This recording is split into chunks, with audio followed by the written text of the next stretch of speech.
Why are you not in Nigeria? Do not be afraid. We will not hurt you. This is what you have turned into. A mad criminal. I have no idea who they are or what they want. We should have seen this coming. This is the only language the West understands. You need to go live. The board is going to get nervous with this kind of thing. The last thing we need is a body count next to our logo. You are in bed with our government. Our fates are tied to their is. This is the only option we have for the world to know what's happening.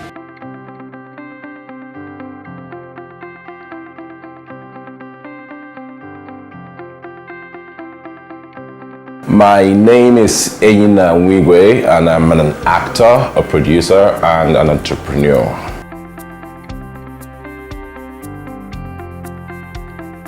Will I ever consider branching out into screenwriting? That I'm not very sure of, but I have surprised myself so many times. I pick up new passions spring up on me from associations, from influences, so everything is possible. But for now, screenwriting is not one of the things I'm thinking about to morph into from acting. Directing, more like it. Producing, I already have training for. So the business end first, after the artistic end, which is producing, and then eventually perhaps directing just for the sake of it. So I will consider. No, there are so many good roles and so many original stories, staying true to who we are. Like I always say, my work is different, and it's not because I insist on only those kind of collaborations. I do local productions too, understanding where we're coming from and where we're going. I've just been blessed to have been, or fortunate to have been in those productions. I can't say I'm the better actor over this person. We all have our strengths, you know, but I'll say it's a grace, God's grace.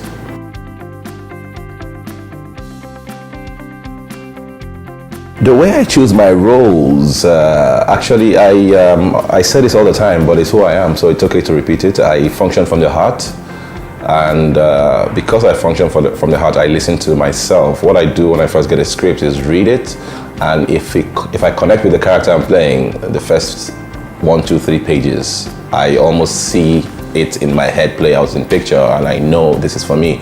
And sometimes characters are thrown at me that people would first question, are you sure he can do it? And I would even ask myself that question, but I could read it and find an angle to it, and I am on, because I'm much of a human behavior person. Wherever I am very interactive, and so people impressions rub off on me, and so because I'm a people person in that sense, I always find for every character I have met someone like that before, so I draw from there and now build something around it.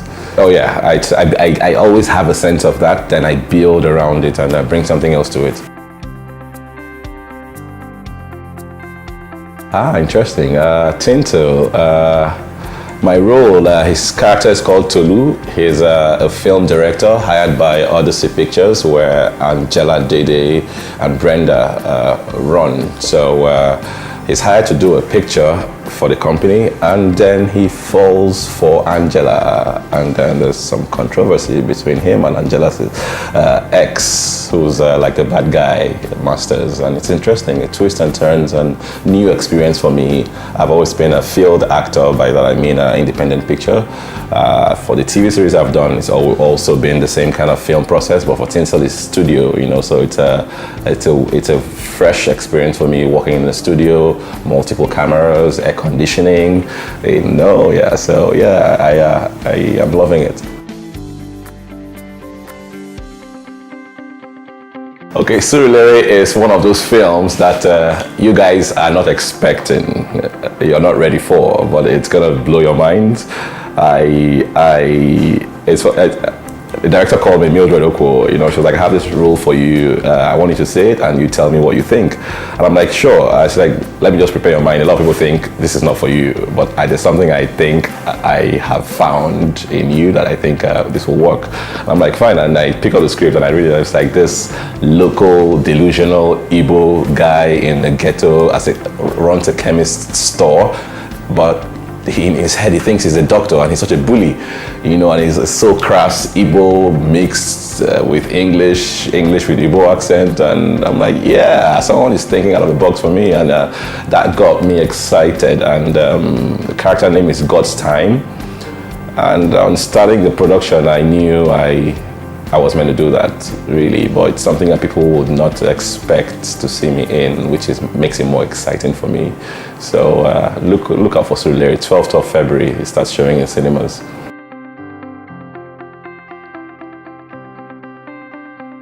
Couple of days, another very interesting one in the month of February. I play a character called Jude.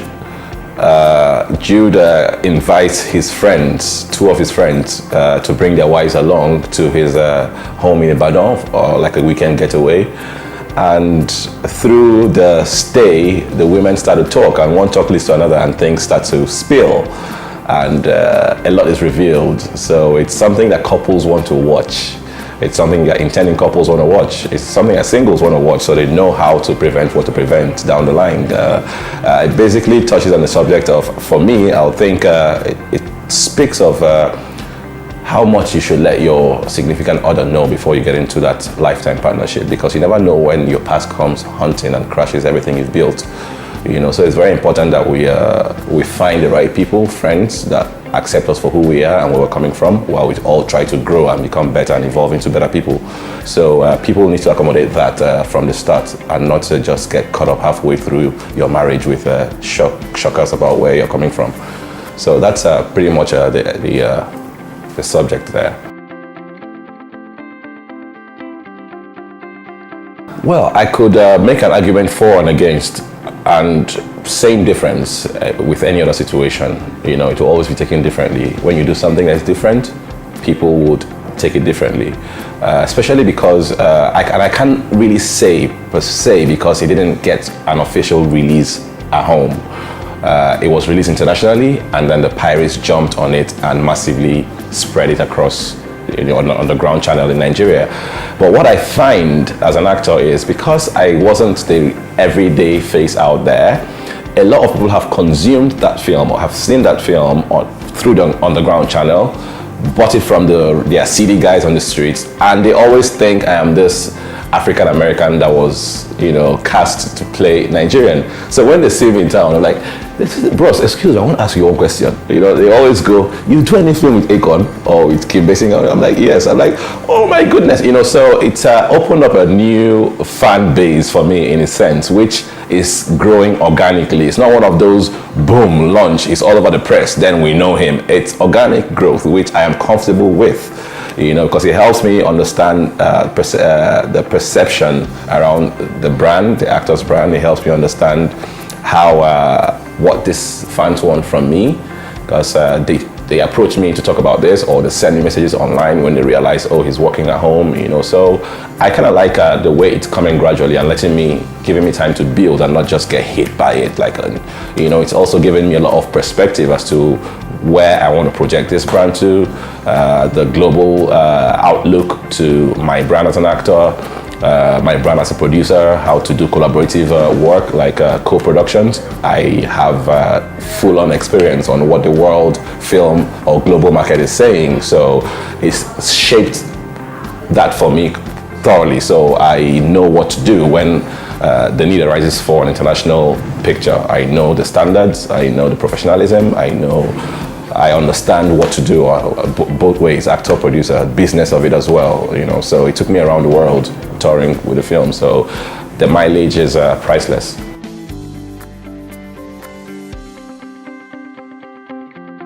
I think everything will happen in its time. That's giving it a general sense, but I think it can happen a lot faster.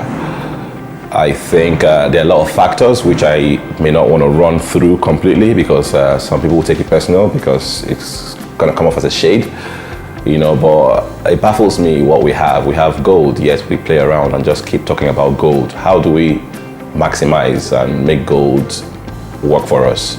So that's the question that is unanswered. Every day you hear, oh, the industry is suffering because of pirates. So what are you doing about pirates? You still see the boys, the foot soldiers on the road every day.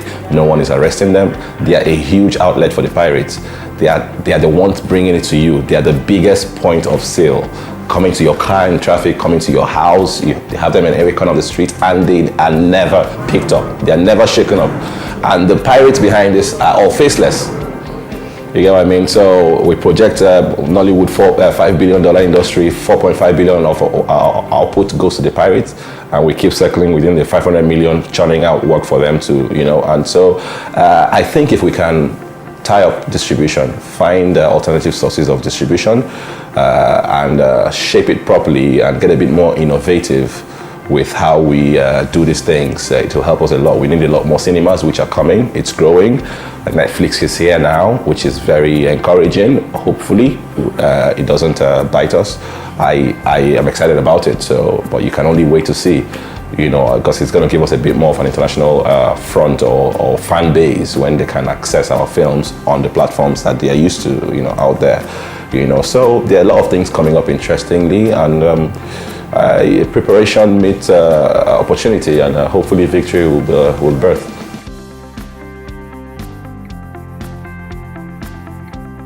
Now, to answer that question, I would say that the fight for cinema is just like every other thing. It's about human behavior. It's about patterns. It's about it's a culture of its own. Yeah. So cinema came into Nigeria and died, and it's back now. But the thing is, if you look at it from a point of view of analyzing the minds of our normal local production consumers, the mediocre standard that we had operated on for a long time, trying to build an industry called Nollywood, now became a genre of its own. So you see people watching these mediocre films just to laugh at the ridiculousness, and yet it gives them entertainment value. But yet there's also the side that says do it right, so we can have a global reach and we can have a bigger audience. You get what I mean? So that will stay, that will run. But now for the cinema front of things, you notice that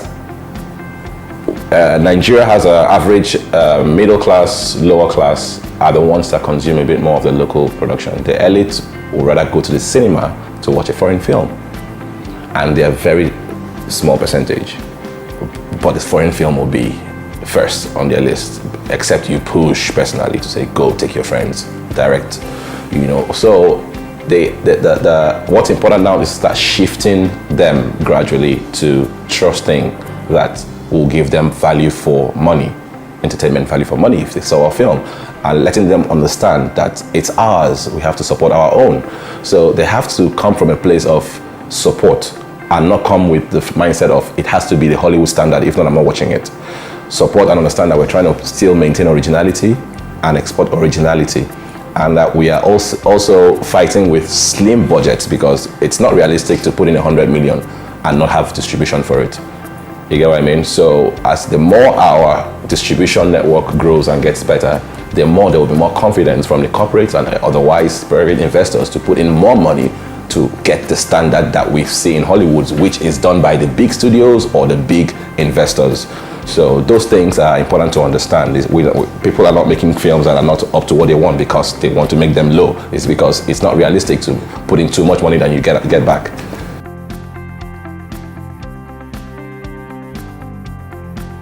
Branding, first, you say mastered. I am a work in progress. Everything I do, like I say, is from the heart. If I feel this way, I do it, and I think that's the best way to operate, because somehow the energy that what you believe in is like, yeah, do it, and you have to be sure of what you're doing. So, but yes, I take my time. I try to put in some detail into the brand, understanding that the world has changed, dynamics have changed.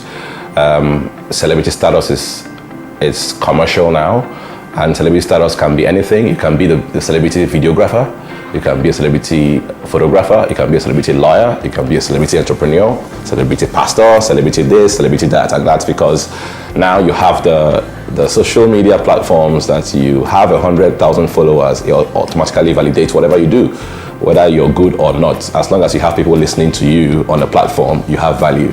So now talent is not enough anymore. You get what I mean? So there has to be a bit more